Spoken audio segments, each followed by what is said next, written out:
Bismillahirrohmanirrohim. Assalamualaikum warahmatullahi wabarakatuh. Halo anak-anak hebat, sudah siapkah untuk belajar daring hari ini? Pastikan kalian sudah mandi, sarapan, rohis, dan sholat duha ya.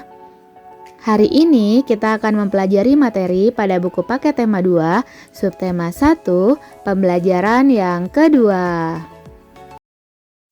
Anak-anak, sebelum kita mulai belajar, marilah kita membaca doa terlebih dahulu agar dimudahkan dalam menerima materi yang akan disampaikan hari ini. Berdoa dimulai. Berdoa selesai. Materi yang akan kita pelajari hari ini yaitu yang pertama kita akan mempelajari tentang ciri khusus pada tumbuhan dan yang kedua tentang hidup rukun dalam perbedaan agama di Pulau Bali. Sama seperti manusia dan hewan, tumbuhan juga memiliki ciri khusus yang terlihat unik dan menarik jika diamati lebih dekat. Makhluk hidup termasuk tumbuhan juga memiliki ciri khusus loh. Tumbuhan yang memiliki ciri khusus diantaranya adalah kaktus. Habitat asli kaktus itu di padang pasir ya. Kaktus mampu bertahan hidup di padang pasir yang gersang karena kaktus memiliki akar yang panjang di tanah. Akarnya dapat menyerap air dan zat hara, lalu menyimpannya di dalam batang. Daun kaktus mengalami perubahan bentuk atau modifikasi menjadi duri. Bentuk daun seperti ini membuat kaktus jadi bisa mengurangi penguapan dan sebagai alat mempertahankan diri dari musuhnya.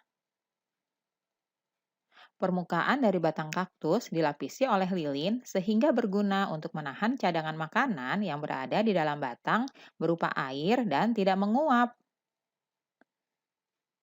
Yang kedua, teratai. Teratai termasuk kelompok tumbuhan air ya, karena itu biasanya teratai memang sering dijumpai terapung di permukaan air. Teratai memiliki daun berbentuk bundar dan lebar yang dapat mempercepat proses penguapan.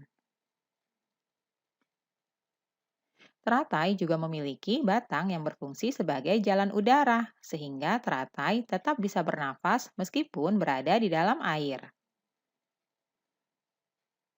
Yang ketiga, kantong semar.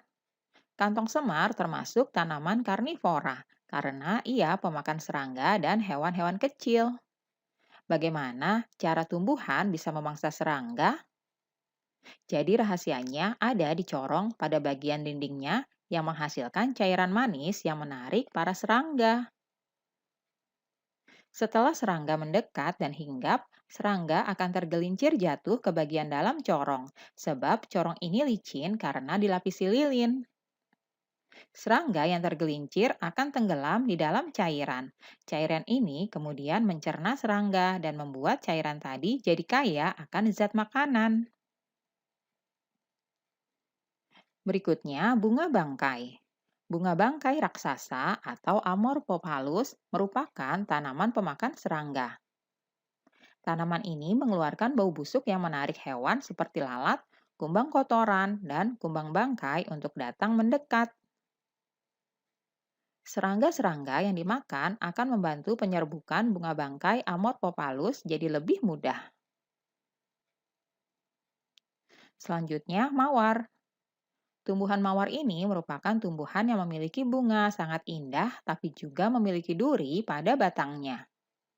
Bunga mawar juga memiliki warna-warna yang cerah dan berbau harum. Bau harum pada bunga ini dapat menarik serangga untuk membantu penyerbukannya ya. Dan duri pada batangnya untuk alat mempertahankan diri dari musuh-musuhnya. Tumbuhan selanjutnya, anggrek. Sebagai tumbuhan epifit, anggrek ini memiliki ciri khusus tertentu yang mampu membuat bunga anggrek ini tetap bisa bertahan hidup. Salah satu bentuk adaptasi terhadap lingkungan habitatnya yaitu yang menempel pada pohon. Salah satu ciri khusus dari tumbuhan anggrek ini ialah memiliki bunga yang berwarna cerah serta bentuknya menyerupai dengan serangga. Tumbuhan anggrek memiliki berbagai macam bunga yang khusus dalam menarik perhatian serangga penyerbuk sehingga bisa membantu dalam penyerbukannya. Selanjutnya, bakau. Untuk menghadapi lingkungan yang cukup ekstrim di hutan mangrove, tumbuhan bakau ini memiliki ciri khusus sebagai bentuk dari adaptasi dalam bertahan hidup, seperti aneka bentuk akar dan adanya kelenjar garam yang ada pada daunnya. Tumbuhan bakau ini memiliki ciri khusus yang berupa akar napas dan akan muncul ke atas lumpur pantai. Akar napas ini memiliki fungsi untuk mengambil oksigen yang ada di udara, sehingga bakau dapat bertahan hidup walaupun tempat tinggalnya berada di air asin. Tumbuhan bakau yang biasanya tumbuh pada zona terluar memiliki ciri khusus, yaitu berupa akar tunjang yang besar dan kokoh, di mana akar tersebut berfungsi guna menopang badannya sehingga tetap kokoh saat berada di tanah yang berlumpur serta bertahan dari ganasnya gelombang. Tumbuhan selanjutnya, putri malu. Ciri khusus dari tumbuhan putri malu ini terletak pada daunnya yang mudah layu atau menutup saat daun putri malu disentuh dan memiliki batang yang berduri cukup tajam. Duri-duri tajam yang terdapat pada tumbuhan putri malu ini berfungsi untuk melindungi diri dari hewan pemakan tumbuhan. Sementara itu, apabila tanaman putri malu dipotong, umbinya mampu bersemi kembali. Bahkan apabila bagian batangnya yang dipotong juga tetap bisa menumbuhkan akar yang baru. Selanjutnya, maka akar tersebut akan tumbuh sebagai suatu tanaman baru. Nah, selanjutnya pohon jati. Pohon jati merupakan jenis pohon penghasil kayu bermutu tinggi dengan pohon yang besar, batang lurus, dapat tumbuh mencapai tinggi antara 30 sampai 40 meter. Memiliki daun besar yang gugur di musim kemarau untuk mengurangi tingkat penguapan yang tinggi pada tumbuhan. Pohon jati ini merupakan vegetasi khas dari hutan musim yang terdapat pada wilayah-wilayah yang memiliki pergantian musim yang jelas, yaitu musim kemarau dan musim hujan. Selanjutnya, eceng gondok. Eceng gondok termasuk kelompok tumbuhan air ya, karena itu biasanya eceng gondok memang sering dijumpai terapung di permukaan air. Eceng gondok memiliki daun lebar yang berfungsi untuk mempercepat proses penguapan. Proses penguapan pada eceng gondok bertujuan untuk membuang kandungan air dari dalam tubuh agar tidak membusuk. Eceng gondok juga memiliki tangkai daun yang menggelembung atau berongga, yang berfungsi untuk mengapung di atas permukaan air. Nah, anak-anak, itulah tadi ciri-ciri khusus yang terdapat pada tumbuhan. Nah, kalian bisa amati lingkungan sekitar kalian. Apakah di lingkungan terdapat tanaman-tanaman atau tumbuhan-tumbuhan seperti ini yang hidup di sekitar lingkungan rumah kalian? Bali sering disebut dengan Pulau Dewata atau Pulau Seribu Pura. Penduduk di pulau ini mayoritasnya beragama Hindu. Kehidupan umat beragama di Bali tergolong tinggi, bahkan patut ditiru oleh provinsi lain di Indonesia. Semua masyarakatnya hidup dengan damai walaupun memiliki adat daerah yang berbeda-beda. Penduduk yang beragama Hindu, Kristen, Katolik, dan Buddha tetap menghormati umat Muslim yang sedang berpuasa. Begitupun sebaliknya, masyarakat Muslim juga menghormati pemeluk agama lain yang sedang tidak berpuasa. Selain itu, umat Islam juga menghormati pemeluk Hindu yang sedang merayakan Nyepi. Saat merayakan Hari Raya Nyepi, suasananya sangat sepi. Tidak ada warga yang melakukan kegiatan di luar rumah.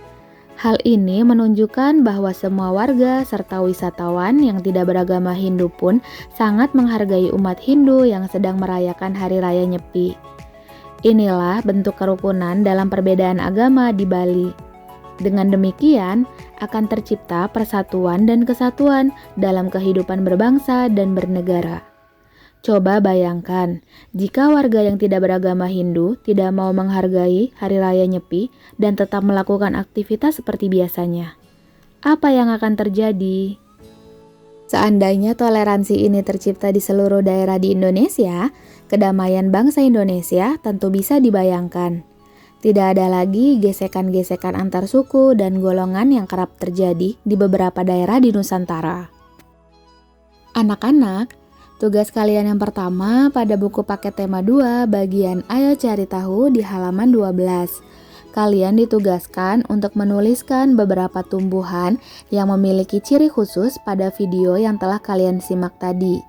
Kemudian, ciri-ciri khusus tersebut kalian tulis pada tabel yang terdapat di halaman 12 dan 13. Dan lengkapi informasimu dengan gambar. Kalian boleh menggambarnya sendiri secara langsung atau boleh mencarinya di internet kemudian ditempelkan di buku kalian. Tugas yang kedua, bagian Ayo Kerjakan di halaman 16 dan 17. Nah, kalian di sini ditugaskan untuk mengamati sebuah gambar yang terdapat di halaman 16.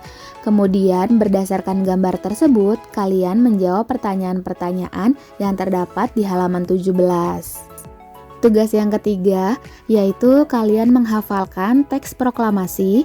Jika sudah hafal, tolong divideokan dan dikirim ke Bu Sari ya. Bacakan proklamasi tersebut dengan suara yang tegas dan lantang ya. Alhamdulillah, materi pembelajaran hari ini sudah selesai. Semoga apa yang kita pelajari hari ini dapat bermanfaat dan mudah dipahami ya. Terima kasih telah menyimak video pembelajaran ini sampai selesai. Tugasnya jangan lupa dikerjakan ya. Setoran hafalannya juga jangan lupa. Terima kasih. Wassalamualaikum warahmatullahi wabarakatuh.